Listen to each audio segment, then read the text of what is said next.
Registration, ठीक है, chapter का नाम है रजिस्ट्रेशन। अब इस चैप्टर में आप पढ़िएगा, स्टार्टिंग जो आपका होगा सेक्शन 22 से होगा, ठीक है। सेक्शन 22, 23, 24 जो आपका मेन सेक्शन है। सेक्शन 22 बात करता है पर्सन लायबल फॉर रजिस्ट्रेशन, मतलब वो कौन सा पर्सन है जिसको रजिस्ट्रेशन लेना है जीएसटी के अंदर, कब वो लायबल होगा, किन कंडीशन में लायबल होगा, ये सेक्शन 22 बात करता है। सेक्शन 23 कहता है person not liable for registration, मतलब वैसे पर्सन जो हो सकता है सेक्शन 22 के हिसाब से उन्हें रजिस्ट्रेशन लेना जरूरी था, लेकिन सेक्शन 23 आके बोलता है कि आपको रजिस्ट्रेशन नहीं लेना है। समझ गए। सेक्शन 24 उन पर्सन के बारे में बात करेगा जो हो सकता है सेक्शन 22 कंप्लाई ना करे, मतलब सेक्शन 22 का कोई भी कंडीशन मेट ना हो रहा हो, फिर भी उनको रजिस्ट्रेशन लेना है, वो सेक्शन 24 बात करता है। और आज जो हमारा डिस्कशन है वो सेक्शन 22 से लेके सेक्शन 24 तक ही रहेगा।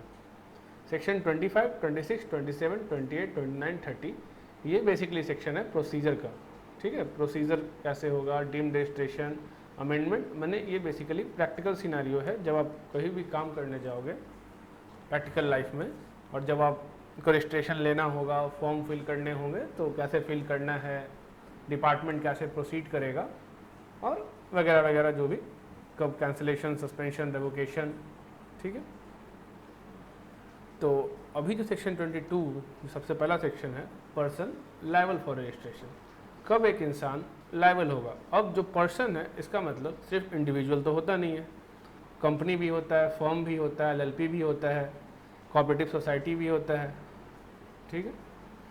तो पर्सन लायबल फॉर रजिस्ट्रेशन में हम लोग सबसे पहले जो मेन कंडीशन है वो है आपका एग्रीगेट टर्नओवर। एग्रीगेट टर्नओवर, अब एग्रीगेट टर्नओवर क्या होता है, उसमें क्या इंक्लूड होगा, और एक जो बहुत ज़्यादा कन्फ्यूजन आता है लोगों को वो कि एग्रीगेट टर्नओवर एक और टाइम आपने पढ़ा होगा चैप्टर 2 में, जब कंपोजिशन सप्लायर के बारे में कुछ बता रहा था, तो वहाँ पर एक सर्टेन डिफरेंस है इस एग्रीगेट टर्नओवर से, और यहाँ पे वो क्लियरिटी रखना है हमेशा कि जब सेक्शन 22 का बात कर रहा है तो ये चीज़ें आएंगी, जब सेक्शन 10 कंपोजिशन लेवी का बात करेगा उसमें एग्रीगेट टर्नओवर का जो लिमिट है 1.5 करोड़ का जो टर्नओवर का लिमिट है, 75 लाख का जो लिमिट है कैलकुलेट करने के लिए, उस टाइम में कुछ चीज़ें एक्सक्लूडेड हैं एक्स्ट्रा, ठीक है, जो कि यहाँ पे एक्सक्लूडेड नहीं है। अब सबसे पहले शुरू होता है थ्रेशोल्ड लिमिट फॉर रजिस्ट्रेशन। तो थ्रेशोल्ड लिमिट क्या है, तो पहला शुरू करता है स्टेटमेंट से कि एवरी सप्लायर, जो भी सप्लायर है गुड्स और सर्विस का या दोनों का, उसको रजिस्ट्रेशन लेना पड़ेगा उस स्टेट में, उस यूनियन टेरिटरी में जहाँ से वो टैक्सेबल सप्लाई कर रहा है। टैक्सेबल सप्लाई कर रहा है मतलब अगर वो सिर्फ और सिर्फ एग्जम्प्ट सप्लाई कर रहा है तो नहीं लेना है, वो यहाँ से भी क्लियर है, और नीचे जब पढ़िएगा तो भी आपको और क्लियर हो जाएगा। मतलब एक्सक्लूसिवली अगर सिर्फ एग्जम्प्ट सप्लाई कर रहा है या एक्सक्लूसिवली सिर्फ नॉन टैक्सेबल सप्लाई कर रहा है तो उस केस में उसको रजिस्ट्रेशन लेने का कोई ज़रूरत नहीं है उस स्टेट में। हाँ, पर जिस स्टेट से वो टैक्सेबल सप्लाई करेगा या फिर पार्टली टैक्सेबल, पार्टली एग्जम्प्ट करेगा, वहाँ पे उसे रजिस्ट्रेशन लेना ज़रूरी है। कब कब ज़रूरी है, जब उसका एग्रीगेट टर्नओवर एक्सीड कर जाएगा थ्रेशोल्ड लिमिट को। अब ये एग्रीगेट टर्नओवर क्या है और ये थ्रेशोल्ड लिमिट क्या है, तो थ्रेशोल्ड लिमिट जनरली तो 20 लाख है, बट स्पेशल कैटेगरी स्टेट में ये लिमिट 10 लाख है, और इसके अलावा अगर आप सिर्फ और सिर्फ intra state supply of goods में हैं, आप इंटर स्टेट सप्लाई नहीं करते हैं, तो 40 लाख है। तो हम जानेंगे इन सब चीज़ों के बारे में कि कब 20 लाख होगा, कब 10 लाख होगा, कब लिमिट 20 लाख से रिड्यूस होकर 10 लाख पे आ जाएगा, और कब लिमिट 20 लाख से बढ़ के 40 लाख हो सकता है। तो एग्रीगेट टर्नओवर के बारे में सबसे पहले हमें समझना होगा एग्रीगेट टर्नओवर क्या है। तो कहा गया एग्रीगेट टर्नओवर, चैप्टर 2 में भी आपने पढ़ा था, कंपोजिशन लेवी के लिए बताया गया था एग्रीगेट टर्नओवर, बट यहाँ पर जो एग्रीगेट टर्नओवर है वो क्या है, वो आपको बताया गया है as a diagram. Aggregate turnover है value of all outward supply, जहाँ टैक्सेबल भी इंक्लूड होगा, एग्जाउंट भी इंक्लूड होगा, एक्सपोर्ट भी इंक्लूड होगा और इंटर स्टेट सप्लाई भी इंक्लूड होगा। हर स्टेट से जोड़ा जाएगा, ये नहीं कि सिर्फ झारखंड में आपका बिजनेस है और आपका उत्तर प्रदेश में बिजनेस है उसे झारखंड का जोड़ है। आपको झारखंड, उत्तर प्रदेश, जितना भी एंटिटी, जितना भी यूनिट, चाहे झारखंड के अंदर आपका 2 से 3 यूनिट है, 4 यूनिट है, सारे यूनिटों को जोड़ना पड़ेगा। ठीक है, वो सारे पर्सन जिनका सेम पैन है, ठीक है, जो वर्क कर रहे हैं, जो मार्केट में काम कर रहे हैं, इनका जो सेम पैन पे काम कर रहे हैं, उन सब का एग्रीगेट करना होगा। जैसा नाम एग्रीगेट, ठीक है, बट ये एक्सक्लूड करेगा CGST, SGST, UTGST, IGST और कंपनसेशन सेस, मतलब जीएसटी के अंदर लगने वाले टैक्सेस को एक्सक्लूड कर देना है। अगर इंक्लूडेड है टैक्सेबल सप्लाई के वैल्यू में, एग्जाम्ड सप्लाई के वैल्यू में तो खैर नहीं होगा, एक्सपोर्ट सप्लाई के वैल्यू में, इंटर स्टेट सप्लाई के वैल्यू में, अगर ये चीज़ें इंक्लूडेड हैं तो उन्हें एक्सक्लूड करके जोड़ना है। उसके बाद का value of invert supply on which tax is payable under reverse charge. अब मैं कई दफ़ा आप लोगों को बता चुका हूँ कि आउटवर्ड रिवर्स चार्ज और इनवर्ट रिवर्स चार्ज में थोड़ा सा फ़र्क है। फ़र्क क्या, बहुत बड़ा डिफरेंस है। लोग हमेशा कंफ्यूज होते हैं कि इनवर्ट रिवर्स चार्ज और आउटवर्ड रिवर्स चार्ज क्या कहना चाह रहा है। यहाँ पे बात किया inward reverse charge. Inward reverse charge क्या होता है, जहाँ पर पर्सन जो लायबल होता है टैक्स पे करने के लिए वो रिसिपिएंट होता है, ना कि सप्लायर। सप्लायर लायबल नहीं होता है पे करने के लिए, बट ये सप्लाई किसका था, इस बंदे का सप्लाई था, पर टैक्स किस बंदे ने दिया, टैक्स इस बंदे ने जमा किया। अगर नॉर्मल प्रोसीजर फॉलो होता तो क्या होता, ये बंदा इस बंदे को कंसिडरेशन पे करता प्लस जीएसटी पे करता और ये बंदा जीएसटी डिपार्टमेंट को टैक्स जमा करता। बट इस केस में क्या होता है कि सप्लाई तो इस बंदे का है बट टैक्स ये बंदा पे करेगा। तो इस केस में इनवर्ट रिवर्स चार्ज, इसके लिए यही चीज़ इनवर्ट रिवर्स चार्ज हो गया और इस बंदे के लिए वही चीज़ आउटवर्ड रिवर्स चार्ज हो गया। तो इनवर्ट रिवर्स चार्ज इंक्लूड नहीं होगा, बट आउटवर्ड रिवर्स चार्ज क्योंकि इसका ही सप्लाई है तो ऑब्वियस सा बात है एग्रीगेट टर्नओवर कैलकुलेट करने के time outward reverse charge include होगा। ठीक है, समझ गए। अब आते हैं कुछ नीचे दिया हुआ है aggregate turnover to exclude inward supply on which tax is payable under reverse charge. अभी जो डायग्राम से बताया उसी चीज़ के बारे में वो कह रहा है कि इनवर्ट रिवर्स चार्ज को नहीं इंक्लूड करना। क्यों नहीं करना, क्योंकि ऑब्वियस सा बात है तुम्हारी लायबिलिटी टैक्स पे करने की है, वो तुम्हारा सप्लाई है ही नहीं। जब वो तुम्हारा सप्लाई नहीं है तो एग्रीगेट तुम्हारे टर्नओवर का पार्ट ही क्यों बनेगा। वो टर्नओवर क्या होता है, मैंने जो सामान बेचा, मैंने जो सर्विस दिया, उसके जो मुझे पैसे मिले। जब ये मेरा ना तो मेरा सर्विस है ना तो मेरा गुड्स है, क्योंकि एक्ट कहता है कि मैं लायबल हूँ टैक्स पे करने के लिए उस पर, इसलिए मैं पे करता हूँ।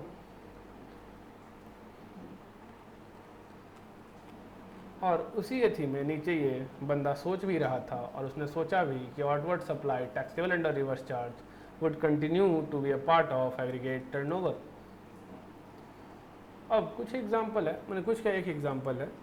रघुवीर private limited page GST on sitting fee paid to it's director. और हमें मालूम है कि इस केस में पर्सन हु लायबल टू पे tax is the recipient and who is the recipient, the रघुवीर private limited is the recipient.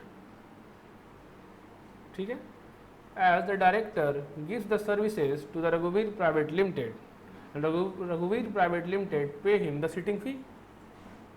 The person liable to pay tax is Raghuveer Private Limited as per the reverse charge mechanism provision. So the Raghuveer Private Limited may be liable to pay the tax, shall be liable to pay the tax, not maybe, shall be liable to pay the tax. But aggregate turnover, for finding out what is the aggregate turnover, the Raghuveer Private Limited will not include the tax payable on inward supply liable to reverse charge. And that is what is given here. The value of service provided by the director to Raghuveer Private Limited will form part of aggregate turnover of director and not of Raghuveer Private Limited. कहने का अर्थार्थ है कि aggregate turnover, director का aggregate turnover में तो include होगा वो sitting फी, लेकिन रघुवीर प्राइवेट लिमिटेड के एग्रीगेट टर्नओवर में इंक्लूड नहीं होगा, क्योंकि डायरेक्टर के लिए वो है आउटवर्ड रिवर्स चार्ज और रघुवीर प्राइवेट के लिए है इनवर्ड रिवर्स चार्ज। समझ गए? Aggregate turnover exclude the elements of tax CGST, SGST, UTGST, IGST and compensation cess. Aggregate turnover include total turnover of all branches, जितने branches हैं under the same pan सबको include करना है, obvious सा बात है, ये तो clear है हमारे पहले से ही। A dealer acts has two offices, one in Delhi, another in Haryana. In order to determine the aggregate turnover of X, the turnover of both the offices would be taken into account. Value of exported goods, service exempted, good service, interstate supply, including interstate supply between distinct person having same pan, to be included in aggregate turnover. अब ऐसा बात है, ऊपर diagram में भी लिखा हुआ था और यहाँ भी दिया हुआ है। ये interstate supply between distinct person, basically stock transfer जो आप पढ़ते थे, इंटरस्टेट स्टॉक ट्रांसफर। अब डिस्टिंक्ट पर्सन के केस में वैल्यू ऑफ सप्लाई में बताया गया आप लोगों को कि उसका वैल्यूएशन रूल शायद 28 है मेरे ख्याल से, देख लीजिएगा 28 या 27 जो भी रूल है उसके हिसाब से वैल्यूएशन होता है और उस हिसाब से जो भी वैल्यू निकलेगा वो इंक्लूड आपको कर देना है एग्रीगेट टर्नओवर में। रूल क्या था? सबसे पहले तो आप लीजिएगा open market value, open market value available नहीं है तो value of like kind and quality, value of like kind and quality available नहीं है तो 110% ऑफ द कॉस्ट, और उसके बाद रेसिडुअल मेथड। इसके अलावा एक और चीज़ था, क्लैरिफिकेशन था कि अगर रिसिपिएंट एलिजिबल है फुल आईटीसी के लिए तो ओपन मार्केट वैल्यू होगा the value declared in the invoice, जो इनवाइस में डिक्लेयर किया है आपने वही ओपन मार्केट वैल्यू मान लिया जाएगा। उसके अलावा एक और ऑप्शन था, if the goods are supplied as such by the recipient the 90% of the price charge by the recipient from the unrelated customer. ठीक है, for the supply of same kind of goods as such, वहाँ पे main चीज़ क्या था? as such। अगर as such supply कर रहा है रिसिपिएंट तो 90% जो चार्ज करेगा रिसिपिएंट उसका 90% वैल्यू मान लेना है। किसके लिए? सप्लायर, जो यहाँ से स्टॉक ट्रांसफ़र किया है, मेन पार्टी ट्रांसफरर के लिए वैल्यू ऑफ सप्लाई में उसको मान लेना है। तो वो तो वैल्यू ऑफ सप्लाई का पार्ट था। मैंने आपको पहले भी कहा था कि ये 3 चैप्टर हैं, टाइम, प्लेस और वैल्यू। ये तीनों चैप्टर आपके बेस हैं, ये तीनों आपके अच्छे होने चाहिए जीएसटी में आगे कुछ भी करने के लिए। Madhur while Punjab is engaged in supplying machine oil as well as petrol. अब क्योंकि ये बंदा इंगेज है 2 तरह के बिजनेसेस में, एक तो मशीन ऑयल, एक गुड्स तो मशीन ऑयल है, दूसरा पेट्रोल है। पेट्रोल है नॉन टैक्सेबल, मशीन ऑयल है टैक्सेबल। अब क्योंकि ये होली एग्जाम सप्लाई नहीं कर रहा है, partly exam partly taxable supply कर रहा है, ठीक है, तो इस केस में ये बंदा रजिस्टर्ड तो होगा, लेना पड़ेगा अगर एग्रीगेट टर्नओवर पार कर गया लिमिट को, वो डिफरेंट मैटर है, ठीक है। लेकिन जब एग्रीगेट टर्नओवर निकालने का बात आएगा तो क्या करना है? तो क्या करना है कि अब लोग सोचेंगे कि यार सिर्फ मस्टर्ड वाले, सिर्फ मशीन वाली टैक्सेबल है तो सिर्फ इसका टर्नओवर, तो अभी आपने ऊपर देखा था, क्या देखा था? एग्रीगेट टर्नओवर निकालने के लिए exempt supply, non taxable supply, सारी चीज़ों को इंक्लूड किया था उसने। आया समझ में? ऊपर जो डायग्राम था उसमें एग्जम्प्ट सप्लाई इंक्लूड था। अब एक काफ़ी इंपॉर्टेंट डिफिनीशन है, पता नहीं कहाँ पर है, एक सेकंड अगर समझ तो बताऊँ, ढूंढ के बता ही देता हूँ। बोलोगे सर एग्जम्प्ट सप्लाई में नॉन टैक्सेबल सप्लाई क्यों आ गया? सवाल आता है कई दफ़ा, तो उसको मैं ढूंढ के बता ही देता हूँ तुम्हें क्यों आता है। हाँ देखो, ऊपर डिफिनीशन पार्ट में जाओगे तो तुम्हें मिल जाएगा। Exempt supply mean supply of any goods और सर्विसेज और both which attract nil rate of tax. तो exempt supply nil rate of tax को भी इंक्लूड करता है अपने पास, और which may be wholly exempt from tax under section 11 CGST act, under section IGST act, जो तुमने पढ़ा था एग्जामिनेशन चैप्टर में, जो अब तुम पढ़ोगे, ठीक है। तो पहले तो नील रेट को इंक्लूड कर लिया इसने, एग्जम्प्ट सप्लाई ने। दूसरा एग्जम्प्ट सप्लाई ने इंक्लूड कर लिया तुम्हारा सेक्शन वाइज, सेक्शन 11 और सेक्शन 6 ऑफ IGST। उसके बाद and include non taxable supply, वो नॉन टैक्सेबल सप्लाई जो तुमने पास्ट लिस्ट पढ़ा था, पेट्रोलियम वाला, petroleum emission turbine fuel, alcoholic liquor for human consumption, ठीक है। तो नॉन टैक्सेबल सप्लाई, तो examined supply for the purpose of this chapter include nil rate supply, section 11 section 6 supply and non taxable supply। समझ गया। अब वापस आते हैं अपने पॉइंट पे जहाँ पर थे हम लोग, वहाँ चला गया।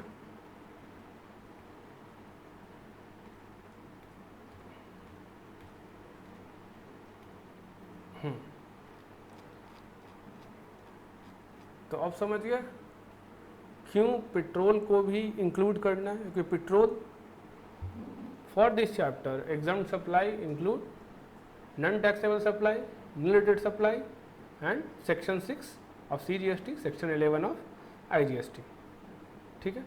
क्योंकि एग्रीगेट टर्नओवर का पार्ट एग्जाम सप्लाई बनेगा और एग्जाम सप्लाई का मतलब नॉन टैक्सेबल सप्लाई भी है, तो पेट्रोल का भी जो टर्नओवर होगा वो इंक्लूड होगा एग्रीगेट टर्नओवर निकालने के time. Aggregate turnover to include all supplies made by the taxable person whether on his own account or made on behalf of all his principal। Explanation 1 to section 22। ये क्या था, यहाँ पे तुम्हें ध्यान रखना है, क्या ध्यान रखना है, para 3 schedule 1 agent, para 3 schedule 1 वाला एजेंट के बारे में बात किया जा रहा है। कैसे, देखो, Mohini enterprises has appointed MS Westford and associate as its agent. MS Westford associate make supply of good on its own account as well as on behalf of Mohini enterprises where invoices are issued in name of MS Westfood and associate. तो जब तक वो वाला agent ना हो, कौन वाला agent, वो वाला एजेंट जो इनवाइसेस अपने नाम पे इशू करता हो प्रिंसिपल के सामान के लिए या प्रिंसिपल के सर्विस के लिए, चाहे जो भी हो, अपने नाम पे अगर वो इनवाइस इशू कर रहा है, अपने नाम पे अगर वो इनवाइस इशू कर रहा है, तो उस केस में उस एजेंट का टर्नओवर का पार्ट उसका अपना सप्लाई तो बनेगा ही, साथ ही साथ वो प्रिंसिपल, पैरा 3 वाले एजेंट में क्या बताया गया था, मान लो ये प्रिंसिपल है और ये अपना एजेंट है और ये अपना कस्टमर है, ठीक है। प्रिंसिपल ने एजेंट को सामान दिया, एजेंट ने कस्टमर को सामान बेचा।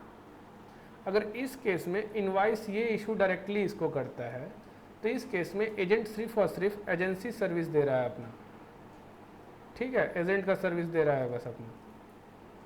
लेकिन अगर इनवाइस ये इसको इशू करता है, तो उस केस में माना जाता है कि पहला सप्लाई ये हो गया, फर्स्ट सप्लाई ये हो गया और सेकंड सप्लाई ये हो गया।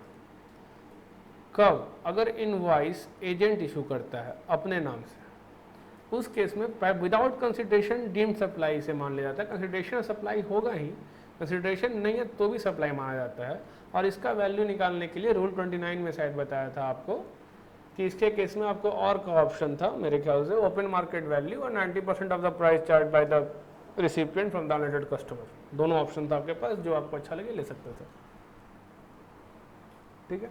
तो यही चीज़ें थी। यहाँ पे जो एजेंट का बात कर रहा है, उस एजेंट का जो इनवॉइस अपने नाम पे इशू करता है, तो क्योंकि ये फर्स्ट सप्लाई यही काउंट हो गया, फिर सेकंड सप्लाई काउंट हुआ, तो ये सप्लाई तो इसी का है। तो जब भी एग्रीगेट टर्नओवर ये एजेंट निकालेगा, तो उस केस में ये सेकंड सप्लाई को भी इंक्लूड करेगा, समझ गया। लेकिन अगर इनवॉइस डायरेक्टली ये इशू करता अपने नाम पे इसको, तो उस केस में इसके टर्नओवर का कोई पार्ट नहीं बन रहा, तो फिर एजेंसी सर्विसेज का जो भी पैसा ये चार्ज करेगा वही बस एग्रीगेट टर्नओवर का पार्ट बनेगा। Aggregate turnover versus turnover in state. Turnover in state आपका कंपोजिशन स्कीम के लिए था, ऑब्वियस सा बात है, यहाँ पे कोई उसका जरूरत नहीं है। तो कंपोजिशन स्कीम पहले पढ़ा चुका हूँ, उसमें जाके आप देख सकते हैं कि टर्नओवर इन स्टेट का क्या मतलब था। लास्ट नहीं है, जॉब वर्क। जॉब वर्क में क्या कहा गया कि अगर आप जॉब वर्कर के प्रेमिसेस से ही सामान डायरेक्टली बेच देते हो, डायरेक्टली ट्रांसफ़र कर देते हो, तो उस केस में वो जो टर्नओवर है वो जॉब वर्कर का नहीं होगा, आपका होगा। और सही बात भी है, देखो ऐसा कुछ एक्ट में होता नहीं है, जेन्युइन पॉइंट है, कोई एक साधारण इंसान भी समझ सकता है, कोई हाईली इंटेलिजेंट होने का कोई ज़रूरत नहीं है। अब तुम ही सोचो, तुम हो, तुम्हारे पास कोई गुड था, तुमने गुड्स को भेजा जॉब वर्कर के पास। मान लो तुम्हारे पास लकड़ी था, तुमने लकड़ी भेजा इसके पास और कहा भाई साहब फर्नीचर बना दो। इसने फर्नीचर बना दिया। अब सामान इसके पास पड़ा हुआ था और कस्टमर आया तुम्हारे पास। तुमने क्या किया, सीधा इसी के पास से, अब कस्टमर आया, कस्टमर ने पैसे दिए और चला गया। तुमने इसको कहा ये फर्नीचर यहाँ कस्टमर के पास पहुँचा दो। अब ऑब्वियस सा बात है ना कि ये फर्नीचर का सप्लायर तुम हो, ना कि जॉब वर्कर। जॉब वर्कर तो सिर्फ और सिर्फ जॉब वर्क का सर्विस दे रहा है तुमको, और तो कुछ दे नहीं रहा तुमको। तुमने कहा जॉब वर्कर को कि तुम्हारे यहाँ ही सामान रखा हुआ है, वापस मंगाऊं, वापस लेकर के आऊं और फिर इसको भेजूं, उससे अच्छा है कि मैं तुम्हारे ही यहाँ से इसे भेज दूं, क्योंकि एक साल ख़त्म नहीं हुआ। अगर एक साल ख़त्म हो जाए और डीम्ड सप्लाई मानना पड़ता है फिर, ठीक है, तो वो प्रोविज़न आगे जॉब वर्क में आएगा। जो एक साल ख़त्म हो गया, 3 साल ख़त्म हो गया, तब देखा जाएगा। तो अगर मैंने जॉब वर्कर के पास से डायरेक्टली भी सामान भेज दिया तो वो तो सप्लाई मेरा है, मैंने बेचा है सामान, जॉब वर्कर ने नहीं। तो वो एग्रीगेट टर्नओवर का पार्ट किसका बनेगा, मेरा बनेगा, जॉब वर्कर का नहीं। वही चीज़ बता रहा था वो, ठीक है। अब इसमें कहा गया कि अगर जॉब वर्कर अनरजिस्टर्ड है तो मेरे को एडिशनल प्लेस ऑफ बिजनेस दिखाना पड़ेगा। अपने जीएसटी पोर्टल पे जाकर के अमेंडमेंट ऑफ कोर फील्ड में जाकर के एडिशनल प्लेस ऑफ बिजनेस वहाँ पे रजिस्टर करना पड़ेगा। समझ गए। अगर जॉब वर्कर रजिस्टर्ड है तो ऐसा कोई ज़रूरत नहीं है, कोई दिक्कत। तो वही चीज़ देखो यहाँ बताया भी है कि डायरेक्टली जॉब वर्कर के प्लेस से भेज दिया तो इस केस में माना जाएगा कि ये सप्लाई इसका है, ना कि इसका है। बस इतना ही चीज़ था। अब लिमिट क्या है, लिमिट है 20 लाख, लिमिट है 20 लाख। लेकिन स्पेशल कैटेगरी स्टेट जो कि 11 है, उसमें से 4 में मिजोरम, त्रिपुरा, मणिपुर, नागालैंड, इन चारों में लिमिट है 10 लाख। समझ गया। अब एक और इम्पॉर्टेंट चीज, अगर तुम्हारा एक यूनिट कहाँ पर है, नॉर्मल स्टेट में है, और एक यूनिट इन 4 में से किसी स्टेट में है, इन 4 में से किसी स्टेट में है, तो तुम्हारा थ्रेशोल्ड लिमिट घट के 10 लाख पे आ जाएगा, ठीक है। लेकिन अगर तुम सिर्फ यहाँ से एग्जम्प्ट सप्लाई कर रहे हो, exclusively exempt supply, taxable supply अगर इन स्टेट से करोगे तब घट के 10 पे आएगा। अगर एक्सक्लूसिवली एग्जम्प्ट सप्लाई कर रहे हो, सिर्फ और सिर्फ exempt supply, Holi exempt supply यहाँ से अगर तुम बेच रहे हो इन 4 स्टेटों से, तो फिर उस केस में लिमिट 20 लाख ही रहेगा। समझ गए। उसके बाद 40 लाख का भी एक लिमिट है, वो देखेंगे आगे और क्लियरिटी से आएगा और तुम्हें समझ में भी आएगा। अभी ये समझ गए, अगर मेरा एक यूनिट झारखंड में है और एक यूनिट मणिपुर में है तो मेरा थ्रेशोल्ड लिमिट क्या होगा, 10 लाख। अगर मेरा एक यूनिट झारखंड में है और एक यूनिट मणिपुर में है, लेकिन मैं मणिपुर से सिर्फ और सिर्फ नॉन टैक्सेबल सप्लाई, मैंने पेट्रोल बेच रहा हूँ या फिर एग्जम्प्ट सप्लाई सिर्फ वहाँ से बेच रहा हूँ, तो फिर मेरा लिमिट वापस 20 लाख हो जाएगा, ठीक है। और वैसे भी अगर मैं एक्सक्लूसिवली एग्जम्प्ट सप्लाई कहीं से बेच रहा हूँ तो वहाँ मुझे रजिस्ट्रेशन लेना भी नहीं है। अभी ऐसा क्यों करना पड़ा कि एक बार एग्रीगेट टर्नओवर क्रॉस हो गया तो मुझे हर स्टेट में रजिस्ट्रेशन लेना पड़ेगा। ये नहीं कि मैं यहाँ लूँगा वहाँ नहीं लूँगा। अब लिमिट है 10 और 20, तो अब मणिपुर में अब ऐसा हो जाए कि मणिपुर में मैं टैक्सेबल सप्लाई कर रहा था, यहाँ से भी टैक्सेबल, झारखंड से टैक्सेबल कर रहा था, अब दोनों स्टेट का था बात, अब 10 लाख पार हो गया, 11 लाख टर्नओवर हो गया मेरा। अब मैं ये कहूँ कि मैं झारखंड में रजिस्ट्रेशन नहीं लूँगा, झारखंड में लिमिट 20 लाख का है, तो मणिपुर सरकार कहे कि भाई मेरे यहाँ 10 ही लाख का लिमिट है, ठीक है। और अगर मैं रजिस्ट्रेशन लूँगा तो मुझे हर जगह रजिस्ट्रेशन लेना है, ऐसा नहीं कि मैं मणिपुर में ले लूँगा झारखंड में ना लूँ, इसलिए लिमिट ही कम जाएगा, मेरा 10 लाख का आ जाएगा, ठीक है। लेकिन एक्सक्लूसिवली एग्जाम सप्लाई वहाँ से कर रहा हूँ मणिपुर से या मिजोरम से या त्रिपुरा से, नागालैंड से, तो उस केस में लिमिट वापस 20 लाख हो जाएगा। ठीक है। अब एक यहाँ पे important line, for the purpose of section 22(1) a person shall be considered to be engaged exclusively in supply of good even if he engaged in exempt supply of service provided by way of extending deposit, loan or advances in so far as the consideration is represented by way of interest or discount। ये चीज़ क्या था? तो ये है उस 40 लाख के limit के लिए। ये 40 लाख का लिमिट कब होता है? तो कहा गया था अगर तुम सिर्फ इंट्रा स्टेट सप्लाई करो और तुम सप्लायर ऑफ गुड्स हो, ना कि सर्विस। ठीक है। तो तुम्हारा जो लिमिट है वो 40 लाख का होगा। Government is empowered to enhance threshold limit of 20 lakh up to ₹40 lakh. ठीक है। तो 40 लाख का लिमिट होगा। अब ये जो कंडीशन था सप्लायर ऑफ गुड्स होना चाहिए। ठीक है। इसके लिए बोला गया कि सप्लायर ऑफ गुड्स ही कहलाओगे तुम, मतलब तुम सिर्फ exclusively in the supply of goods ही कहलाओगे अगर तुम इस एग्जम्प्ट सप्लाई को दे रहे हो सिर्फ तब। ठीक है तो ये सर्विस है, तो ये सर्विस है एग्जम्प्ट सप्लाई में कवर, सर्विस है एग्जम्प्ट सप्लाई में कवर है। और कोई एग्जम्प्ट सर्विस दोगे तो फिर exclusively engage in supply of goods नहीं कहलाओगे। ठीक है। तो उसी चीज को ध्यान रखते हुए कहा गया कि अगर ये वाला काम कर रहे हो, कौन वाला काम, तुम्हारे पास बहुत पैसा हो गया तो तुम किसी को लोन दे दियो और उस लोन के लिए इंटरेस्ट ले रहे हो, तुम्हारे पास बहुत पैसा हो गया तो कहीं डिपॉजिट कर दियो, डिपॉजिट के लिए इंटरेस्ट ले रहे हो। ठीक है। तो उस केस में भले ही वो सर्विस है, तुम कह सकते हो कि बंदा सर्विस में इंगेज है। ठीक है। तो सप्लायर ऑफ गुड्स नहीं होगा ये। लेकिन कहा गया नहीं सेक्शन 222(1) के पर्पस के लिए। अब क्यों कहा गया, नहीं कहा गया उसमें मत, बस कहा गया। ठीक है। एक्ट यही होता है, एक्ट बस कहता है, अगर वो कुछ कहा है तो कहा है, बात खत्म। यहाँ मैथ्स और फॉर्मूला तो है नहीं कि क्यों पे मत जाओ। तो अगर तुम इस एग्जाम्प्ट सप्लाई ऑफ सर्विस में इंगेज भी हो, सिर्फ इस एग्जाम्प्ट सप्लाई ऑफ सर्विस में, और भी एग्जाम्प्ट सप्लाई ऑफ सर्विस है उसमें इंगेज हो तो नहीं, सिर्फ इसमें इंगेज हो तो भी तुम्हें माना जाएगा सप्लायर ऑफ गुड्स सेक्शन 22(1) के लिए। समझ गए?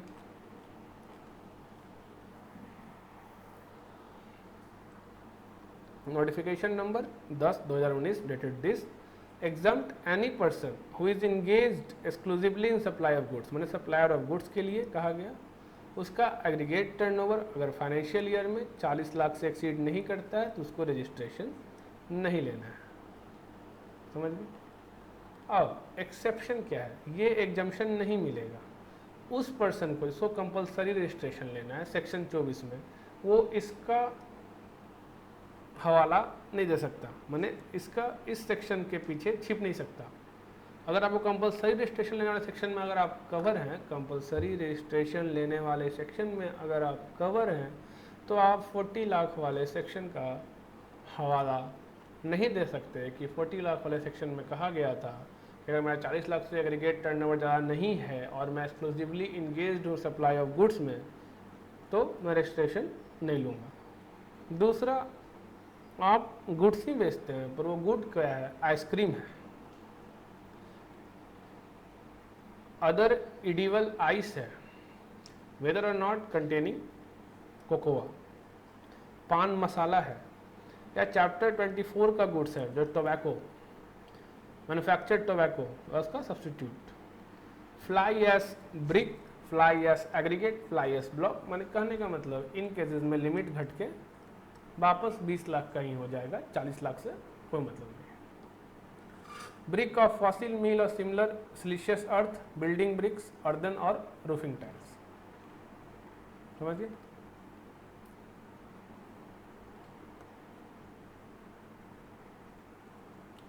उसके बाद और कौन सा पर्सन है जो ऊपर वाला एक्सेप्शन नहीं ले सकता, वो है person engage in making intra state supply in state of Andhra Pradesh, Uttarakhand, Meghalaya, Sikkim, Telangana, Puducherry and special category state as per section 22, जो अभी 4 ठो हमने पढ़ा।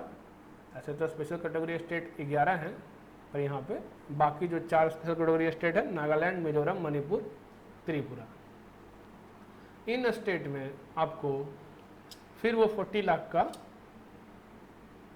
एक्सेप्शन अवेलेबल नहीं है।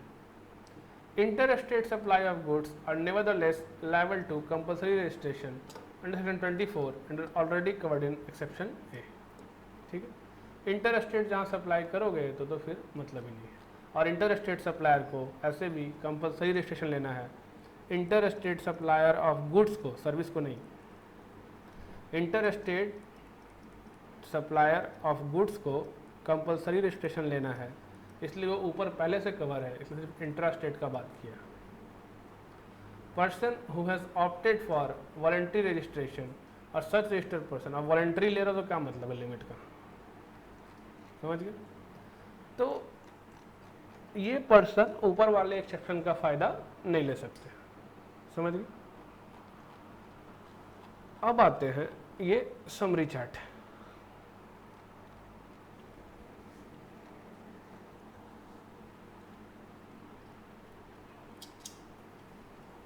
अब देखो, अब पूछोगे, एक सवाल आएगा तुम्हारे दिमाग में कि सर यहाँ पे तो बोला नहीं कि intra state supply of goods रहेगा तभी सिर्फ होगा,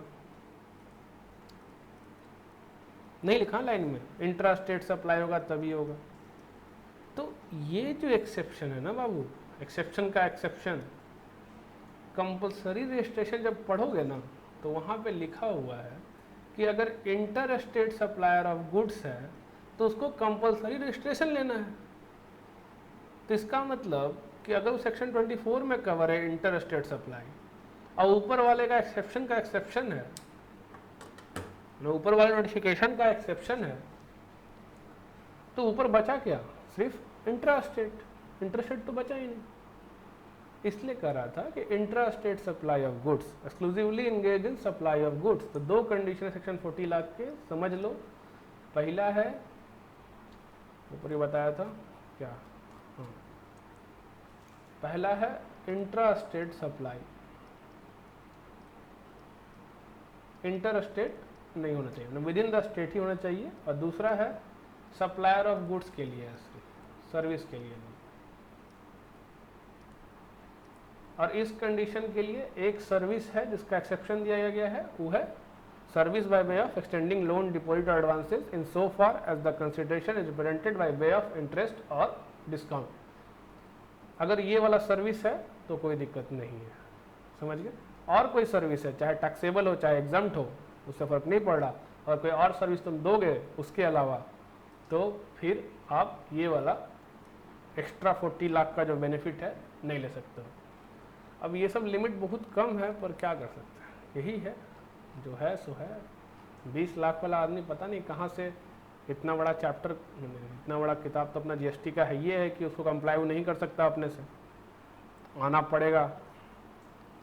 अब 20 लाख के बंदे का प्रॉफिट क्या होता होगा तुम सोच लो, तुम खुद ही कर लो। 20 लाख का टर्नओवर है तुम्हारा क्या प्रॉफिट होगा? 10%, 20%, 30% मान लो, 6 लाख रुपए। 6 लाख रुपया कमाने वाला बंदा एक प्रॉपर प्रोफेशनल को रखे इतनी चीज़ें कंप्लाई करने के लिए, तो उसके पास एक अठन्नी नहीं बचेगा, सही तरीके से कहूँ तो। है कि ऑन एन एवरेज एक प्रोफेशनल को अगर हायर किया जाए सही में हर चीज़ कंप्लाई करने के लिए रिटेनरशिप पे, तो कम से कम मिनिमम मान लेते तो 25,000 रुपया। हाँ, इससे कम में क्या रिटेन कर पाओगे तुम? सिर्फ रिटर्न भराओगे तो 2-2,500 में भर देता होगा। अगर प्रॉपर कंप्लायंस करने के लिए रखा जाए तो इससे कम में क्या लेगा कोई? तो इससे कम कोई लेगा नहीं, प्रॉपर कंप्लायंस करना हो तो। जब प्रॉपर कंप्लायंस करेगा तो बंदे के पास बचेगा क्या? खुद क्या खाएगा और प्रोफेशनल को क्या खिलाएगा? भगवान जाने किस हिसाब से सरकार ने 20 लाख का लिमिट रखा है। खैर छोड़ो हटाओ। काउंसिल जाने किस हिसाब से 20 लाख का लिमिट रखा गया है। अपना आते हैं वापस। अब ये एक चार्ट है, इस चार्ट ने बोला पुडुचेरी, तेलंगाना और अदर स्टेट का जहाँ तक बात है, तो अगर सिर्फ गुड्स बेचता है या एक्सक्लूसिवली सप्लाई ऑफ सर्विस और in supply of both goods and service तो लिमिट है 20 लाख।